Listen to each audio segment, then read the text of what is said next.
We campaigned on a positive vision. We were upfront and clear about the reforms that both sides of politics have ignored for decades.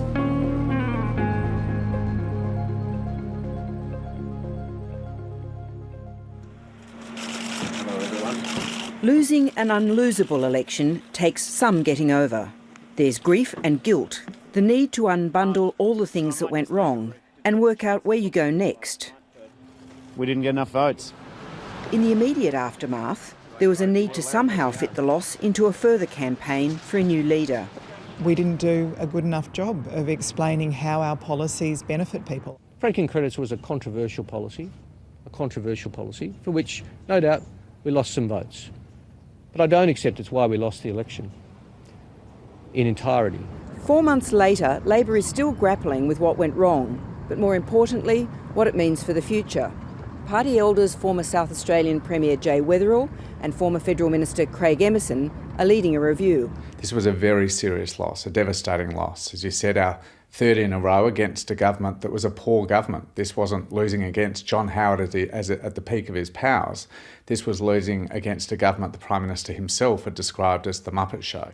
Mark Butler is one of a series of senior figures who has gone public with their views in recent weeks, even as the review is still wrapping up. Their interventions have been seen as a battle between holding on to the election policy platform and dumping it altogether. But it's more complicated than that.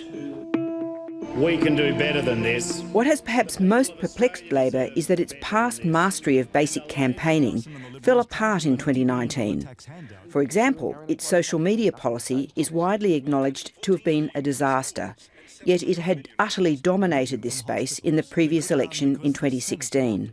It appeared to me we were non-existent. It seemed like everything that we had done well in 2016 we didn't replicate in 19, and everything that the other side failed on in 16, they really worked on this time round. And, often the word is thrown around that we were outgunned. He's the only one talking about a death tax. A death tax? Death taxes. And I think we were basically caught flat-footed when it came to the election campaign itself. Our social media fell short of what was required. Then there were the bad tactical calls.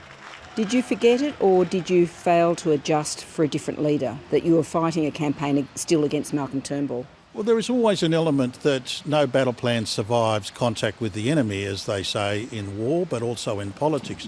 Then there was a sense of complacency going into the campaign, possibly fed by wins in the Victorian election and the by-elections after the citizenship crisis. What a super Saturday night it is! I think in many respects we had made assumptions based on the polling that we were having an easier ride than otherwise would have been the case. If they feel that this is something which should impact on their vote, they are, of course, perfectly entitled to vote against us. Is there still such a thing as a blue-collar voter, and did they abandon Labor during this election campaign? Well, yes, there is, and we did have that happen.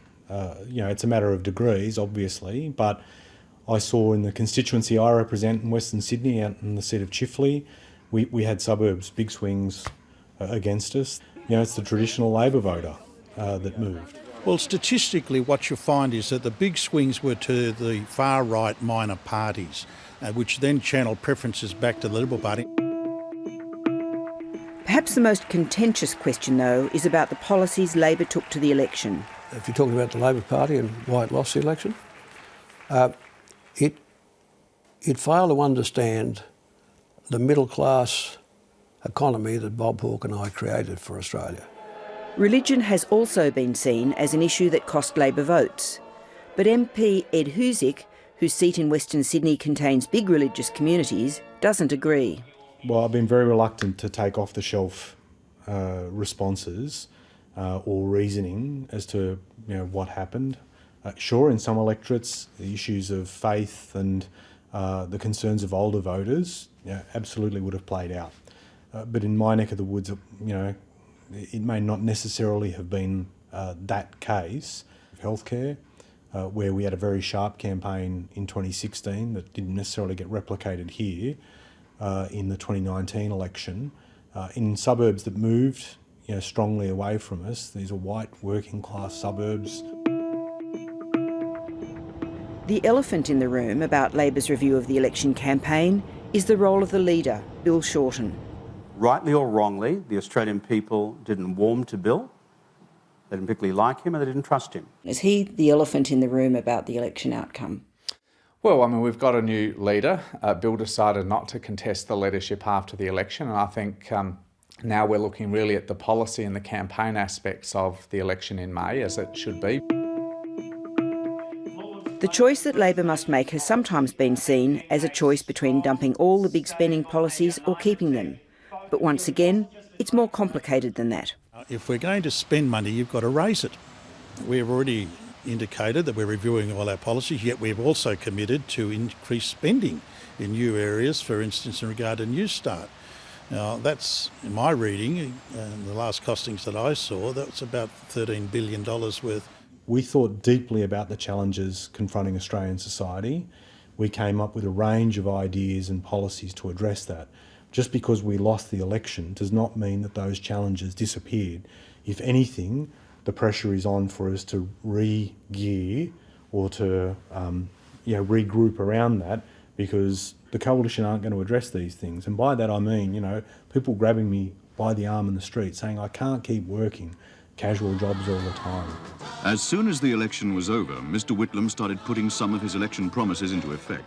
Mark Butler has pointed out that on the 3 occasions Labor has won government since the Second World War, it did so with a combination of a popular leader, a well-set-out policy platform and a deadly campaign. Well, I think if you have a look at those 3 occasions, Gough, Bob Hawke and then Kevin winning against Conservative governments, there were different levels of detail in those compelling national visions, but there was something exciting about what that leader at the time was saying to the country about our future, and I think that's got to be an ingredient of a winning Labor campaign. Looking back at 2019, Labor faces the reality that it ultimately failed on all 3 counts. And if it is honest, it now has to confront not just a review of its policies, but whether it can position Anthony Albanese as that inspiring leader with a clearly articulated policy position and a formidable campaigning team. Hi, I'm Lee Sales. Thanks for watching this story. If you'd like to watch more of 730's stories, they are on the left of your screen. And tap on the button below to subscribe and get the latest from ABC News.